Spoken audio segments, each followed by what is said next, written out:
নমস্কাৰ বন্ধু বান্ধৱীসকল, স্বাগতম জনাইছোঁ জব লাভাৰ্ছৰ আজিৰ ভিডিঅ'লৈ। বন্ধু বান্ধৱীসকল, আজি লৈ আহিছোঁ আপোনালোকলৈ অষ্টম দৰমহা আয়োগৰ বিষয়লৈ এটি গুৰুত্বপূৰ্ণ খবৰ।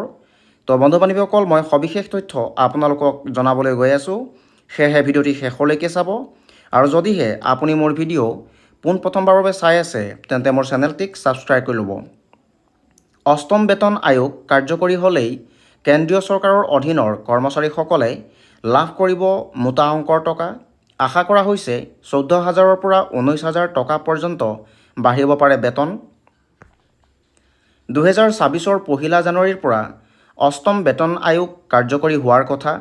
সূত্ৰৰ খবৰ অনুসৰি বৰ্তমান কেন্দ্ৰীয় চৰকাৰৰ কৰ্মচাৰীসকলে যিয়ে যিমান বেতন লাভ কৰে তাৰ কমেও 14ৰ পৰা 19% বৃদ্ধি হ'ব পাৰে দৰমহা।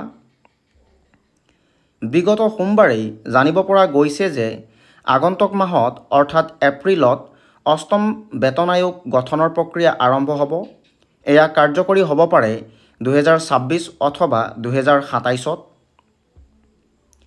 বৰ্তমান অৰ্থনৈতিক পৰিস্থিতি পৰীক্ষা কৰি জানিব পৰা গৈছে যে যদি কেন্দ্ৰই 1.75 লাখ কোটি টকা অষ্টম বেতন আয়োগৰ বাবে অনুমোদন কৰিব পাৰে, এই ক্ষেত্ৰত এই টকাৰ 50% বেতন বৃদ্ধি আৰু 50% পেঞ্চনৰ বাবে কাৰ্যকৰী কৰা হ'ব।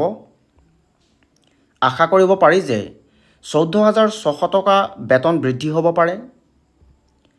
অথবা যদি কেন্দ্ৰীয় চৰকাৰে 2.25 লাখ কোটি টকা অনুমোদন কৰে, এই ক্ষেত্ৰত কেন্দ্ৰীয় কৰ্মচাৰীসকলে 18,800 টকা প্ৰতিমাহে বৰ্ধিত হিচাপত পাব পাৰে।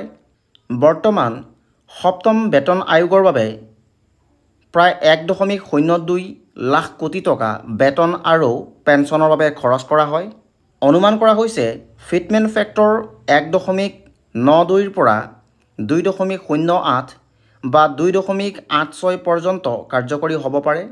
যদি ফিটমেণ্ট ফেক্টৰ 2.86 হয়, তেন্তে যিসকলৰ মাহিলী দৰমহা 18,000 টকাৰ পৰা 51,480 টকা হ'ব পাৰে।